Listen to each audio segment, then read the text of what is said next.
Здравей, господин Михайлов. Здравейте. Тук, мисля си, в по-голямата част от земното кълбо цари абсолютна еуфория и сякаш спасителя на света от днес вече е официално така коронясан. Вашия нов президент. На времето и с Хитлер е било така. Дори България се е жила с Хитлер, обявила война на Съединените щати, депортирала евреи. Същата работа. Сега. Не се подлъгвайте пак коя част от населението се радва. Бялата. Защото щастието няма да е за всички. Само за белите. Ти говориш християните. Днеска започва мюсюлманския бан, утре започва масова депортация на латиноси и въобще всякакви иммигранти. За разбити семейства ще се дава пълен имунитет на полицията, т.е. ако полицията застреля някой по погрешка, те няма да бъдат държани отговорни за това. Това означава масови убийства, хора, които са с различен цвят на кожата или различна сексуална ориентация. Щастието не трябва да е за всеки, то не трябва да е само за белия мъж, християнин, синьок. Значи започваме от лекото отрицание на това, което предстои. Дори имаше, ама не толкова масово, колко се очакваше, протест по улиците на Вашингтон. При вас в Чикаго има ли положения или е всичко одобрение? Нека да започнем с това, къде е тази невероятно най-голяма тълпа, която да посрещне Доналд Тръмп, защото той много обича да брайгва да се хвали с тълпите си и не знаем защо изведнъж инаугурацията дори не е отвън, а отвътре пред 500 човека. Студеното време, минус 13 градуса. Не от времето, при Обама беше същото време. При Обама беше същото време с 2 градуса по-топло и беше най-масовата ever тълпа пред мене. Защо днес има 500 човека? 500 вътре, ма каза, че отвън с 200 хиляди. 200 хиляди, вие с пропагандата на това е безумие. Трябва да ти кажа, че в момента единствената причина човек да е гласувал за осъден престъпник, осъден изнасилвач, приятел на Епстин, един вид доста вероятно да е педофил, защото го има на видеота с малолетни. Човек, който лъгал целият си живот, е работил само единствено за собствения си джоб. Никога не е работил за никой друг, защото аз и ти сме съгласни, че нито един милиардер никога не е работил за работниците си. Той работи за себе си, работниците работят за него, така функционира света. Той за ново време пак да прави някакви милиарди с криптовалута, дето пусна. Която много внимателно хората трябва да прочитат в обяснението, че мемекоин, което е сувенирен коин, той държи 80%, след 90 дена ще отвори възможността да продава и всеки, който е купил, ще се е подарил парите на Тръмп. Това е пъмпен схема и това е най-безумното нещо, че президент прави криптоизмами в момента и хората не са потресени от това, разбираш? Това е безумие. Това са такива скямове, да не говорим за това, че няма грам идея как да продължи тренда нагоре тази икономика, смята да махне таксите на милиардерите и да наложи мита, т.е. всеки един продукт в Америка ще стане много по-скъп. Ще се вдигнат поне 20% цените навсякъде на всичко. Обявява търговска война на Канада, най-близкият ни партньор. По принцип, като имаш приятел, който има нужда, му подаваш ръка, не отиваш да го риташ. Не разбереш. Прави се на гангстър пред някакви държавички, като Гренландия ще нападал. Ти представяш си?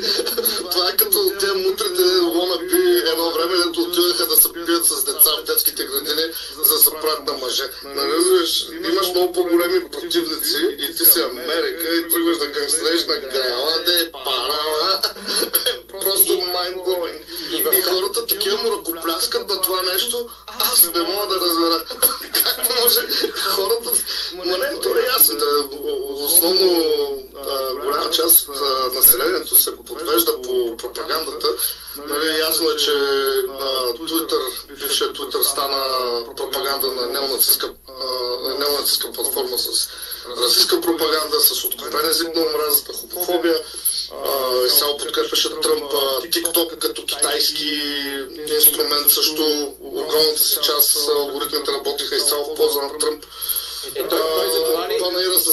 Затова ли върна веднага един ден след като го забраниха и спря в Щатите, отново днеска имат и 90 дни им дава време, за да се координират процесите. Да. Значи, как функционира тази работа? Те забраняват, ако ще го забранят, нали, като влиза в сила тази забрана, те забраняват да не се тегли апа от Apple Store и от Android там. Което не означава, че апа трябва да спре, но апа спря.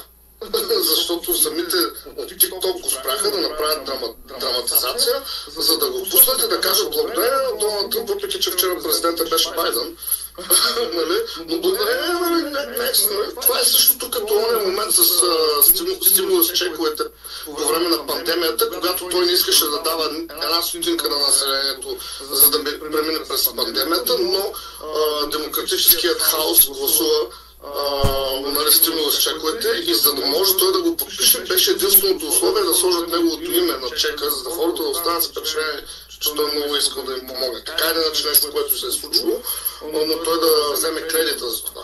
Това е същото като да отидеш на с чужда пита помен да правиш. Е такова, разбираш?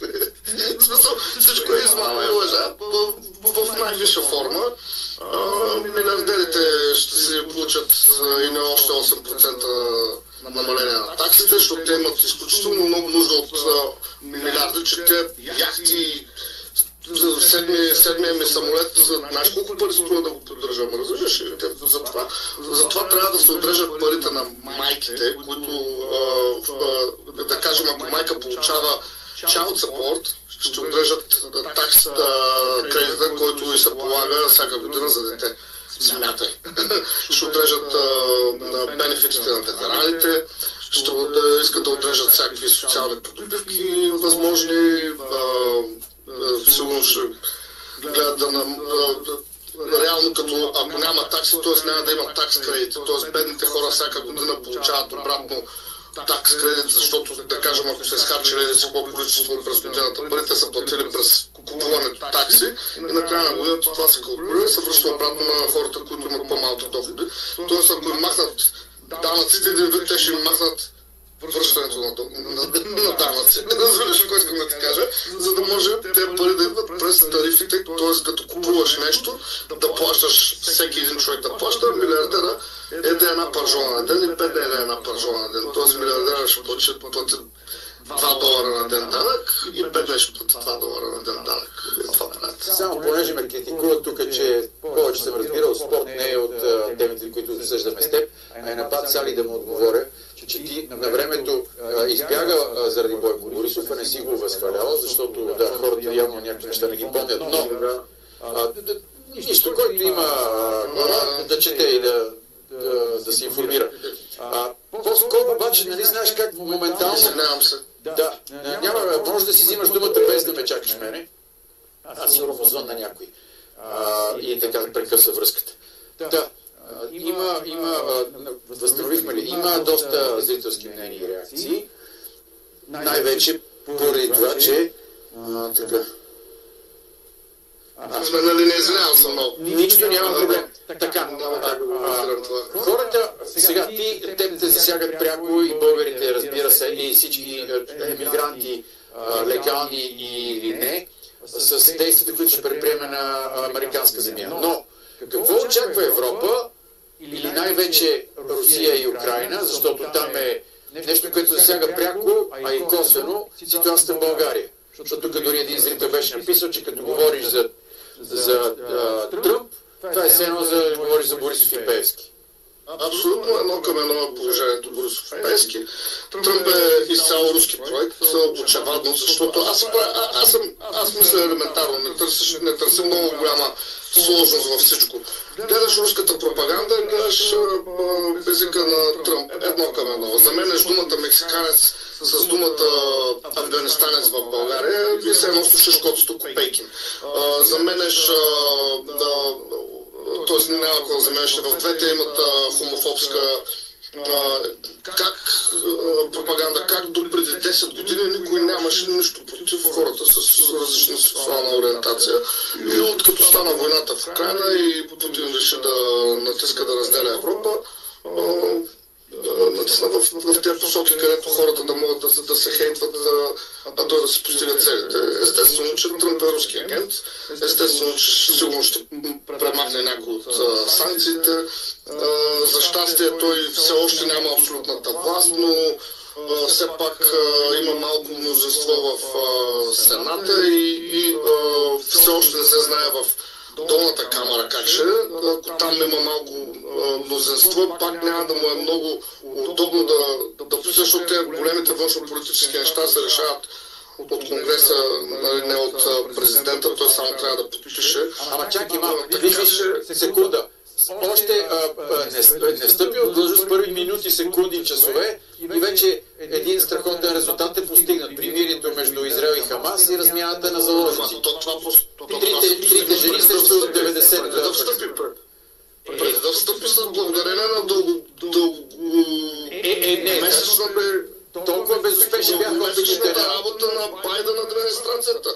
Няма никакво право да се вмесва във всякакви външно-политически действия до встъпването на това. В смисъл, не може да знаеш да не говорим защо Натаняху не прие примирие по-рано, за да може Тръмп да спечели, защото Натаняху също е крайно десен и там вътре в самия Израел те имат изключителен проблем с крайно десните в Израел.